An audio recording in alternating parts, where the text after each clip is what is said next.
Hello everybody, welcome back to the Malbeefance channel.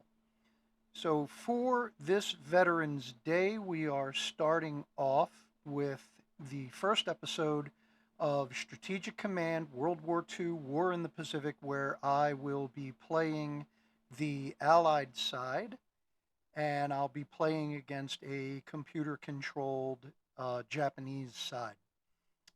Thanks to some input from some of you, I have some information on how to make things a little bit more challenging for me. Um, as I'm sure those of you that have played this game may have already figured out, it probably isn't exactly the easiest game for a Japanese player, especially if you're going head to head. So let's go ahead and get the game set up. So single player, obviously we're going to do the full campaign Day of Infamy. In case anybody's interested, here is your victory conditions. You can pause the replay and look over those. Basically what it boils down to is I've got to push the Japanese all the way back to the home islands before the historical end date in order to get a decisive victory. And in some cases, I've even got to take major cities on land. Or I should say in the Japanese islands, sorry.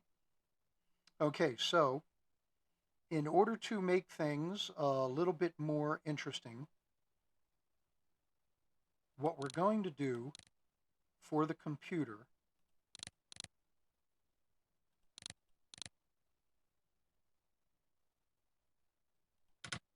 so we're going to go ahead and try and give it expert capabilities, but we won't give the computer any advantage in spotting or experience, but we will give them more money. And we'll see how that goes. Okay, so no changes here, although I do want to check one thing. Okay, so soft build limits are off.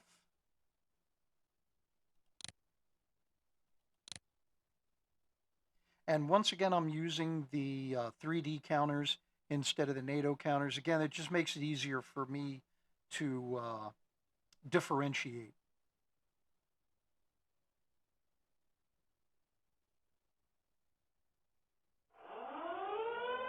All right, World War II in the Pacific has begun. Ni Takayamani, Nobore.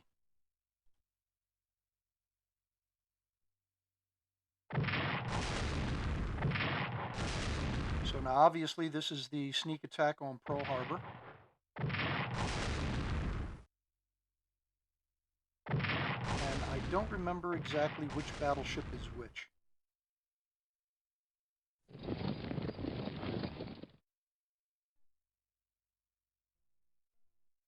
All right, so the computer's going to do like it normally does, and it's going to bounce all around the map. So we've gone from Pearl Harbor to mainland China. Now we're looking at initial attacks in Malaysia.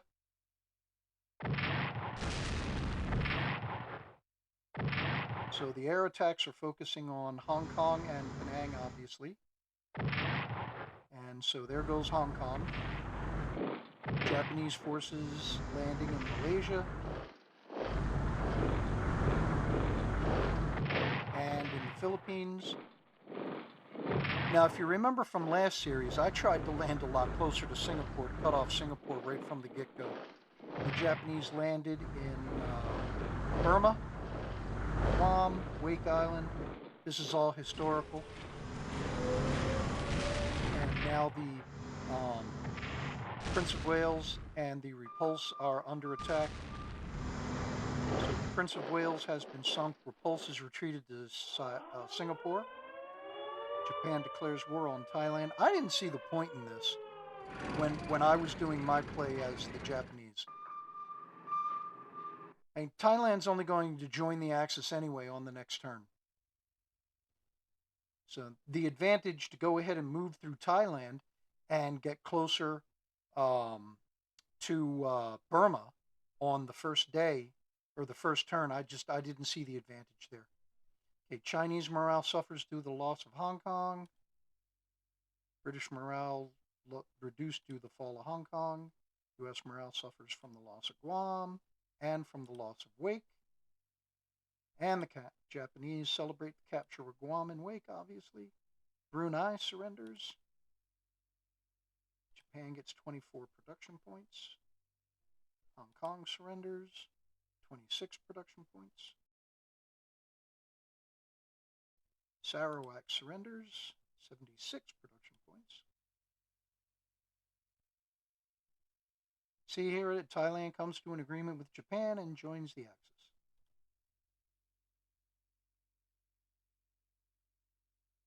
U.S. industry mobilizes for war.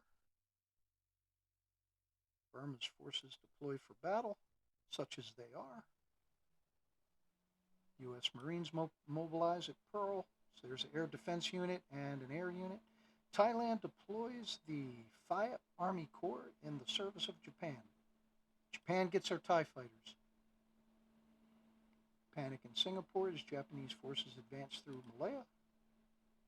And panic in the Philippines as Japan advances on the USSR sends aid to Communist China. Allied raiders disrupting Japanese convoys. It's going to be my submarine here.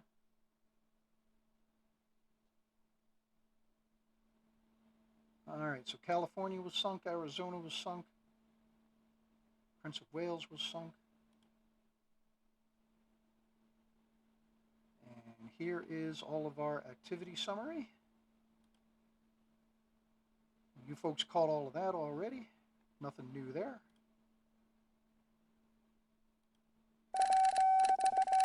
Alright, Generalissimo Chiang Kai-shek, or as the American general in China called him, the Peanut.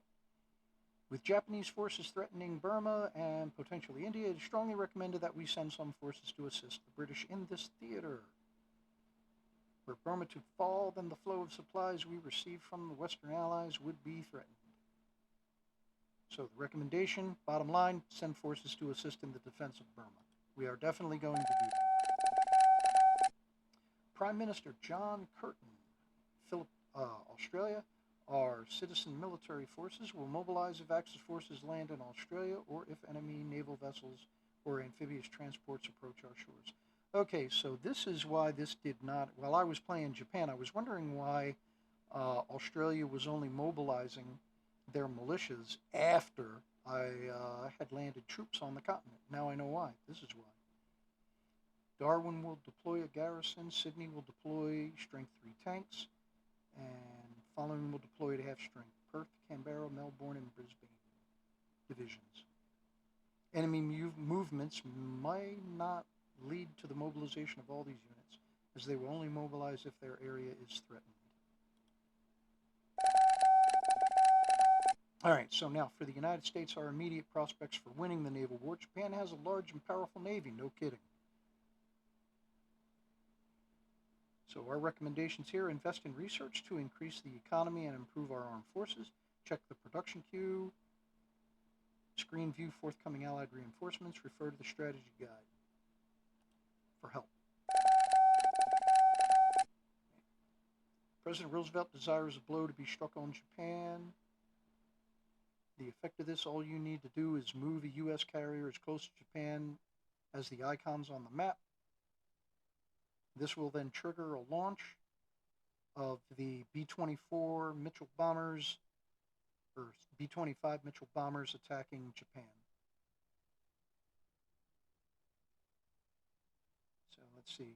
Doolittle bombers are not directly represented in the game. Their raid takes place in the Japanese turn, and Changsha must be in Allied hands for this raid to occur.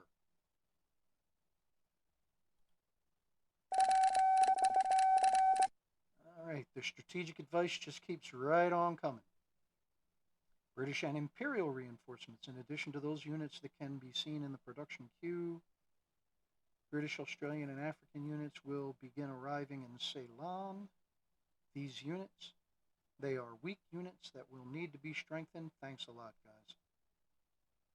Should Japan capture Ceylon before their arrival, then these units would deploy in India instead. Okay, well, that's good. I don't lose them. I wish they would deploy in India instead of Ceylon, but hey, at least I still get them. Conserve your forces, defend what you can, prepare for a long conflict. Not a bad piece of advice there. Admiral Kimmel and General Short are dismissed following Japan's surprise attack on Pearl Harbor, where both of these guys did exactly what DC told them to do. That was their mistake. All right, new units. The destroyer Benham.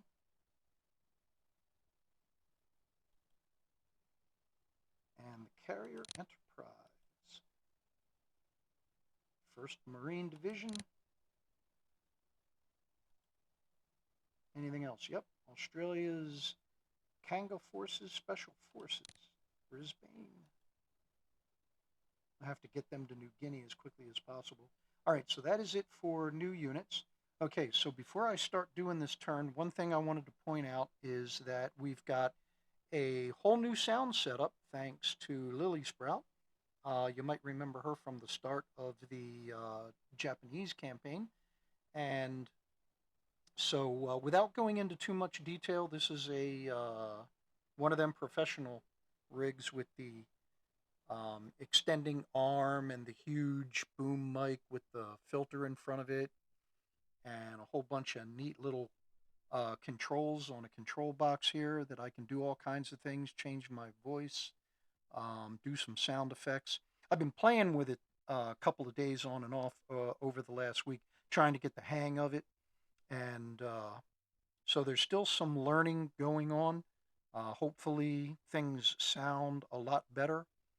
Maybe that lisp of mine is not coming across as prevalent as it used to. I don't know. We'll have to see. You folks let me know. All right, so let's go ahead and get this turn started. First thing I want to do,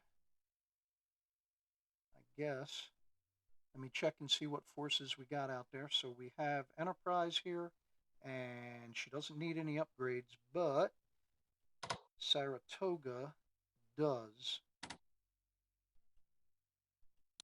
So let's go ahead and reinforce her air units. All right, nothing I can do stateside, or nothing else more I can do. So I got a couple of folks here. What do we got?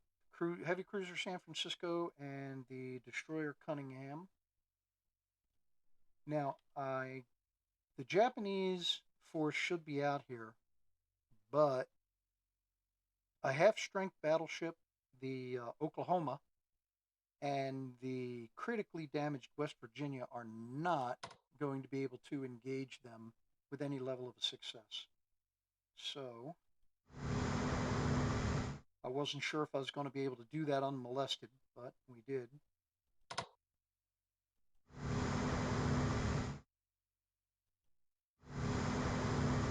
So I'll go ahead and I'll try and get Oklahoma back stateside for repairs, and we'll repair West Virginia right here as long as the Japanese don't do a follow-up attack.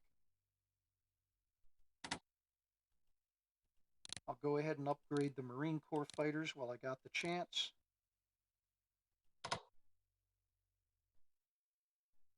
And what am I going to do?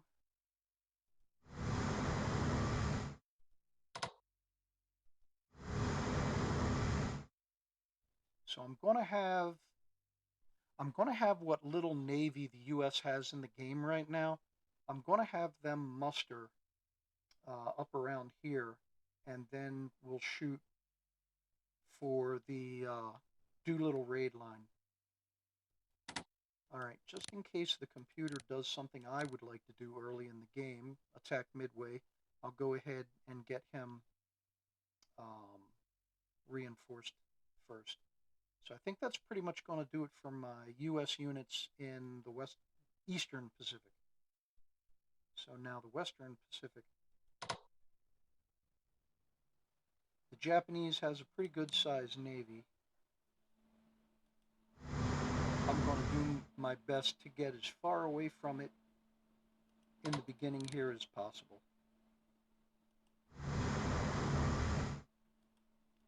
So who were those guys? That's got to be the Houston Great White Ghost of the Indonesian coast. And the light cruiser Marblehead. So I'm going to get them down here to these Australian ports so that I can get them up to full strength. The Seal, on the other hand,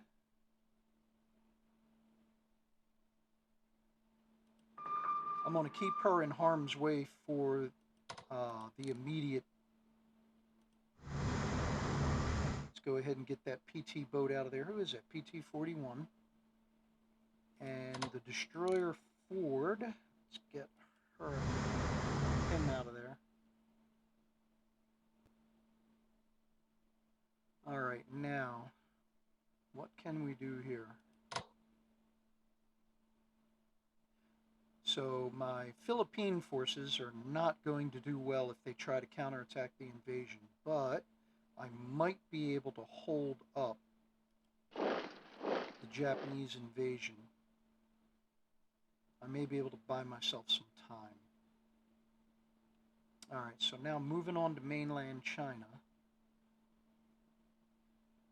Can I move? Nope. I was hoping I might be able to move those armies out of there, but Communist China has not entered the war yet. So in that case, I need to get these national morale objectives covered. All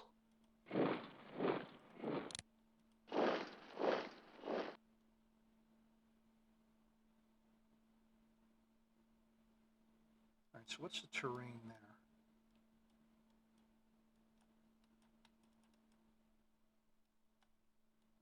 My mouse isn't working. Why is my mouse not working? I'm clicking, but nothing's happening. There we go.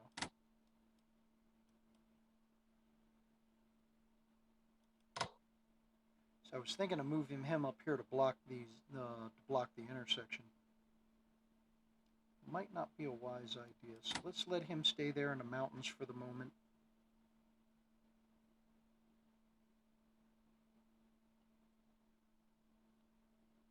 These two guys can stay here for the moment.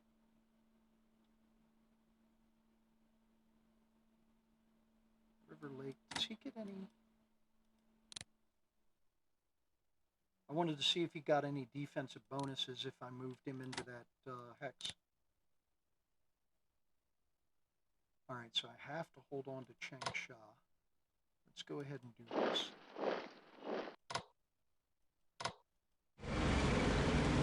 So now that way they have artillery support. As usual, set my headquarters is to auto assist. Oh, you gotta be kidding me. That's a whole corps going up against a garrison and they can't, they've got those lousy odds.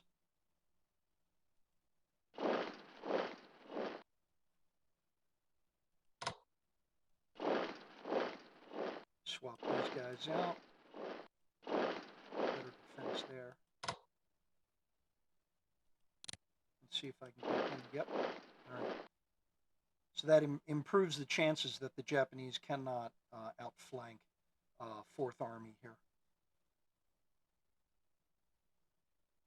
All right, so I don't need anybody in Chongqing right now.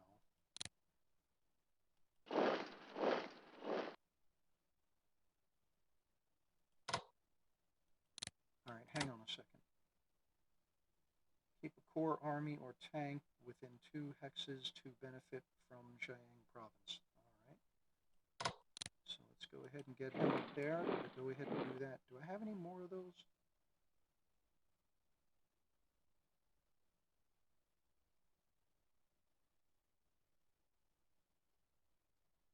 Oh, here we go. Here's what's happening.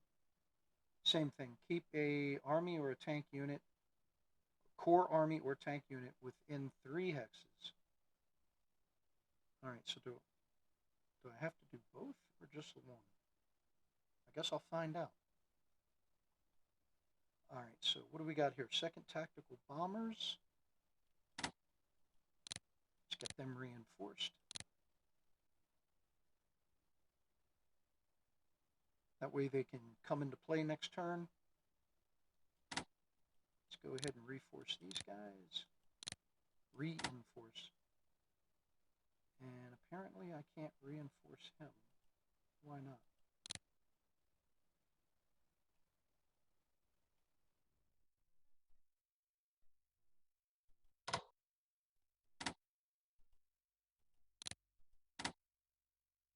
Can I get him his elite reinforcements? Nope. I'm guessing it's because I need these guys to be in Kunming. All right. Well, we'll start with the headquarters.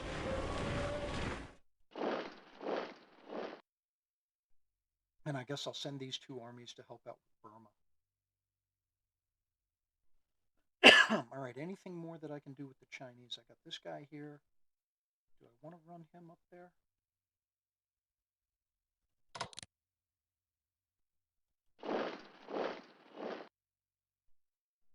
I don't want to do it, but I may have to. All right, so that takes care of the Chinese. Now let's go over to India. Do I have anything showing up here yet? Nope. Just this guy up here in Kathmandu.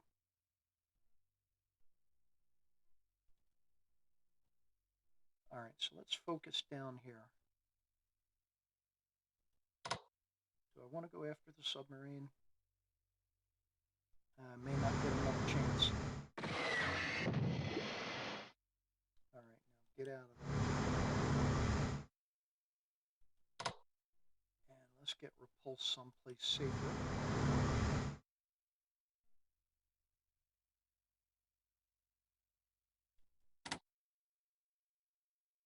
I can't upgrade him. Nuts. All right, well, I can only reinforce him 2 points. What about these guys? Nope. All right, well, hang on to the city. Let's get him out of there.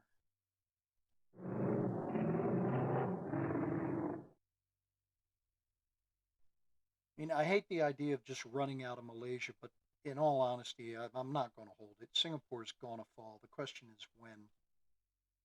All right, so I think that's going to do it for British forces. And I only got the one Australian unit at the moment, and they just deployed, so I can't do anything with them. All right, anything else? Oh, do I get to do anything with the Russian units? Oh, I can upgrade him.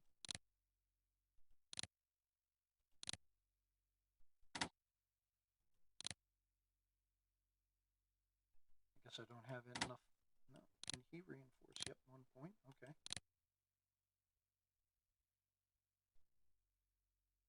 All right.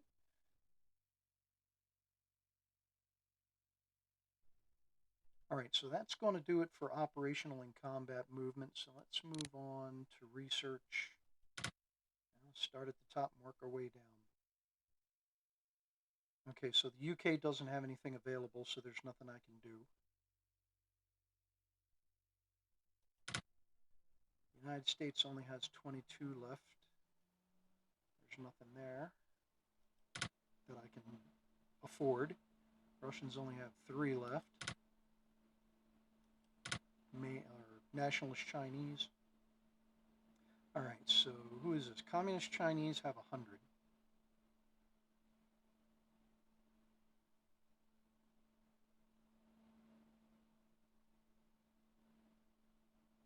All right, let's go ahead and put another chit into industrial technology. That'll increase their overall production points. And finally, Australia's only got 20 points left, so there's nothing they can do. All right, so something I want to look at here real quick. What do the British have got coming? Lots of Navy, but no ground forces. Okay, keep that in mind. 1, 2, 3 carriers. Look at all the battleships. United States, same thing. Lots of Navy. 1, 2, 3, 4, 5 fleet carriers, 1 escort carrier. Oh, wait, we got a general coming. All right, so the Russians have a couple of units coming. Oh, not for a while, 43, 44. There's Nationalist Chinese. Communist Chinese, and finally the Aussies.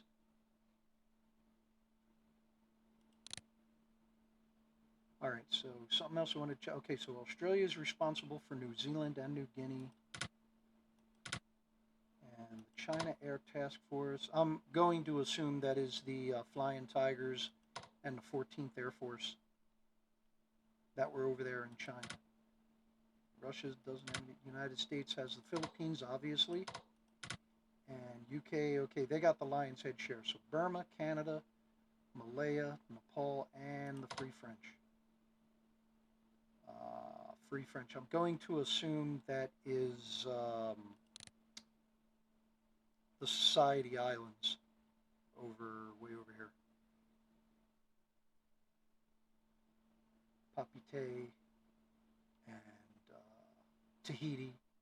Okay.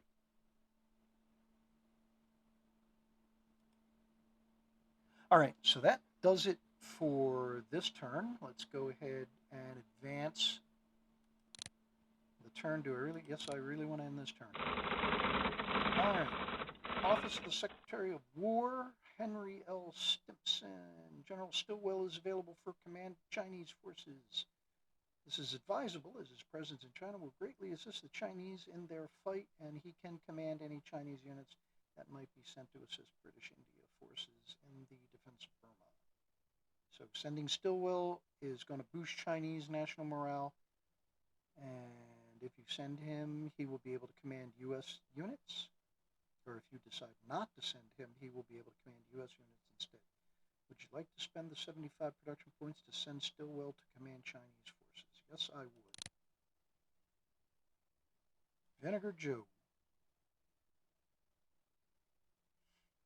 All right. So okay, this is for the Communist Chinese. It may be useful to prepare our bases in Jiangxi and Shanxi provinces for action. If we do so, then this means that communist garrisons will deploy in all three bases. Sounds good to me. Their activation also means that when we enter into the conflict with Japan, the presence of Japanese communist units in these bases have a 15% chance per turn of inflicting damage on any Axis-controlled resources within 3 hexes of each location. Okay, that's cool.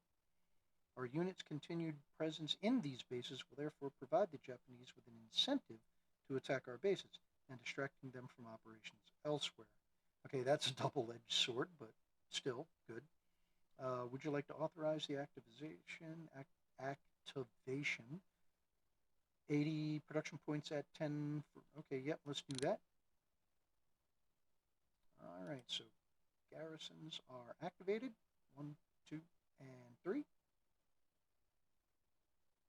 All right, U.S. Pacific convoys are sending supplies to China via the Burma Road. Good times. And there is our ledger for the up-and-coming turn. So give me just a moment. I'd like to look at this in a little bit of detail. All right, so 0 from Australia because of winter. All right. All right. All right, so now we're moving on to the Japanese turn. Japanese turn 2.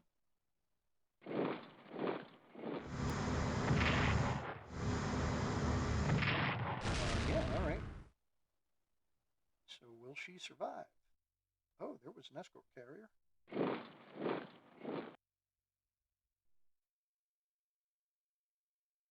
All right, so I bet the computer did like me, pulled that guy out of there to go ahead and garrison Hong Kong. Because I think he still has the headquarters in Canton. That's where I left it.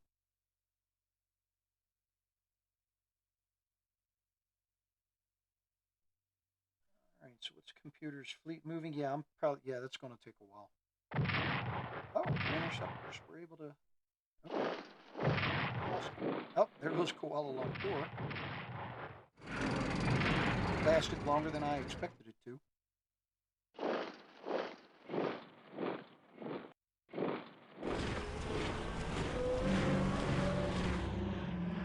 All right, so Japanese air activity, I guess they advanced up into Thailand.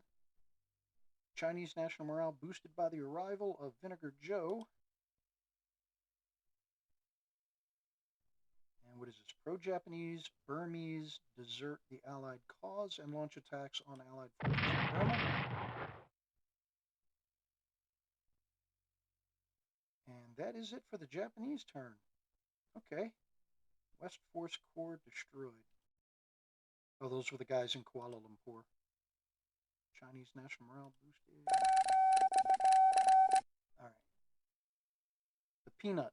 The warlord Lu Wenhu controls the province of Zikang, and his contribution to the war effort is virtually nil. If we are to mobilize the resources of this region, which contains the cities of Kanding and Yushu, then we will need to have either a core army. Okay, that's what I was reading. Those red exclamation points. Okay, so their presence there will bring the region under Kunmintang control, and this will provide us with both some income and 25 national morale points per turn. However, this unit will need to remain there permanently. Its presence there will also be necessary if we are to benefit from any supplies sent from Tibet. All right, so yeah, so I do got occupied. All right, Australian Prime Minister John Curtin. Great dangers lie ahead. No kidding, you think? And we need to mobilize our resources as much as possible to hinder the enemy's advances. It is vital that New Guinea be defended, as its loss would provide Japan with a launching pad for an invasion of Australia. Historically, the Australians did not want to defend New Guinea. They wanted to bring the defense down to Australia itself. They had a number of people had a feeling that the Great Deserts, and this is actually a good argument, that the Great Deserts would just extend Japanese supply lines to the point where they couldn't keep their momentum going. But there were cooler heads, including General MacArthur, who decided that no, we're going to defend Australia by holding on to New Guinea, which, in my opinion, was a good idea. I mean, I know I have the benefit of hindsight, but still.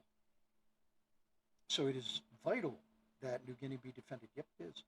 Fortunately, in New Guinea, there are sufficient volunteers who belong with a militia unit. The New Guinea Volunteer Rifles that, if activated, will deploy as a Strength 3 garrison. Deploying this garrison unit at Port Moresby will cost 30 MP. Would you like to authorize? Yes, I would. Okay, New Guinea Volunteer Rifles deploy. Yay, team. And we can now produce garrisons in New Guinea. All right.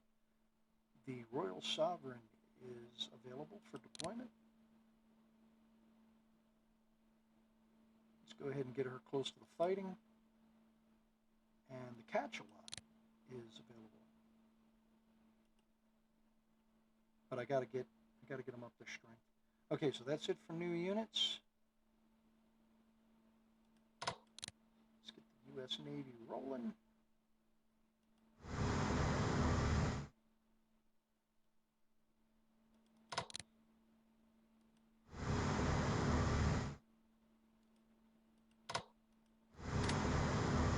Escorts lined up there. Oh, awesome. I wasn't expecting Oklahoma to be able to do a naval cruise. Get another destroyer out here escorting the carriers. Reinforce the Marines, get them up to full strength. Can I do anything with Midway? Nope. They're defending Oahu. Do some repairs to the West Virginia. And let's stay focused on U.S. forces for the moment.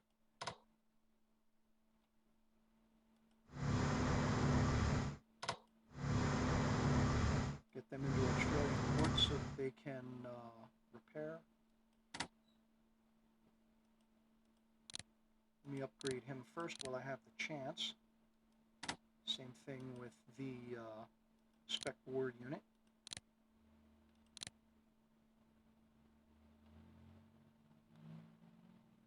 Alright, so more American forces over here. Get the PT boat out of there. And the Seal is in a difficult situation, so let's go ahead and get her out of there.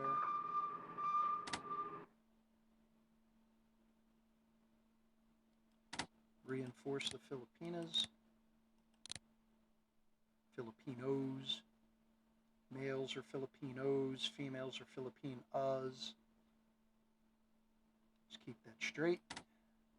Oh, good, I can upgrade this turn. All right, that'll help with his defense. Awesome. All right, where can...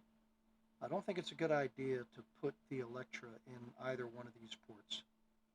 So, can... Yes, they can. All right.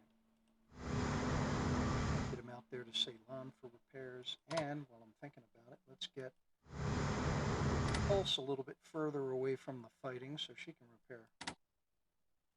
Now, as much as I would like to upgrade him, because he's down below half strength, I'll reinforce him first.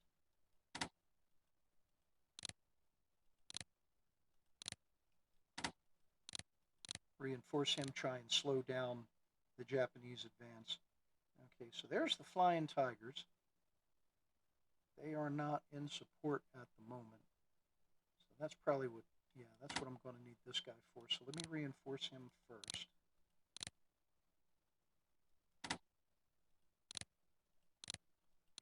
Can I get him his elite? Yes, I can. Awesome.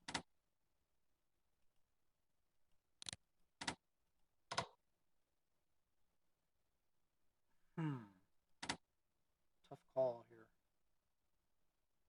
Well, I know that the Japanese don't have a headquarters down here. So let me go ahead and I'll use this guy in Burma along with General Chenault. This guy, that's General Stilwell, and I keep calling him this guy. Sorry about that.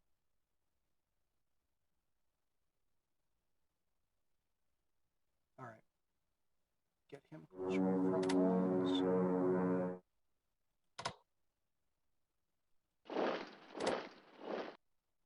Get a little bit of a defensive line going down here. Reinforce the artillery.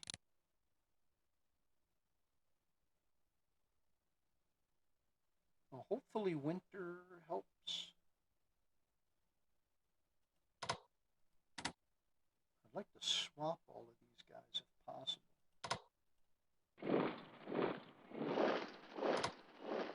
There we go. All right. That's better. More to my liking.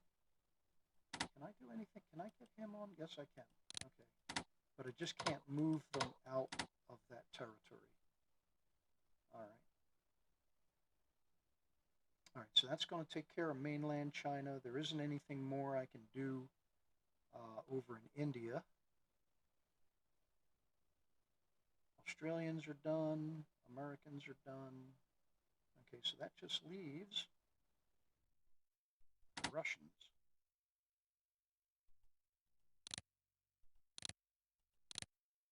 Run upgrades as far as I got the money for.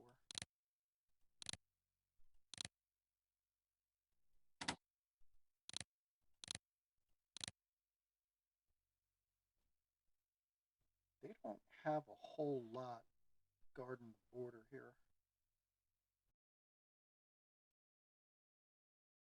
I have to improve that if I get the chance.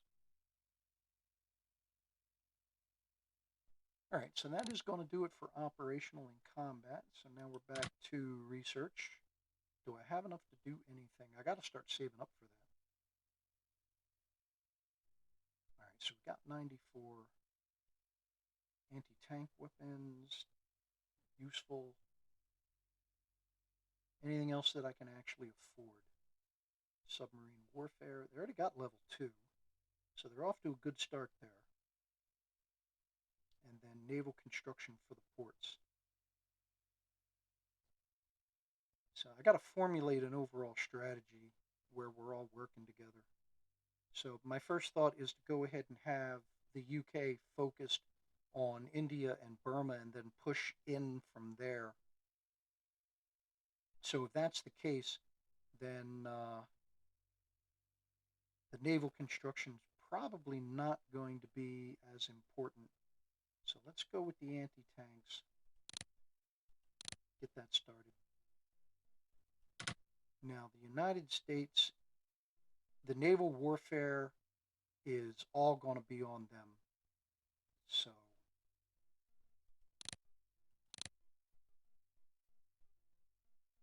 I should have done industrial. They've already got a chit in there.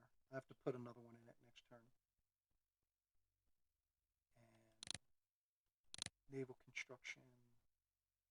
Okay, so, and then submarine warfare. Hang on a second before I do that. Advanced subs 125. Yep. Submarine warfare it is. Alright, so now they've only got 2 left.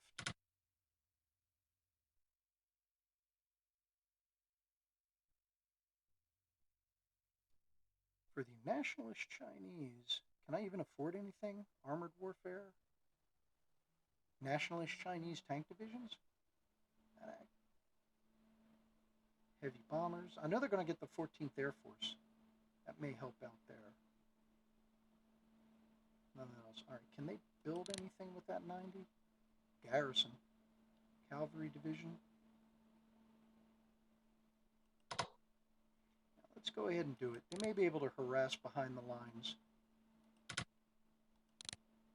Alright, back to research for the communist Chinese, where they got 60. So production technology is the only thing I can drop into. So let's do that. And the Aussies.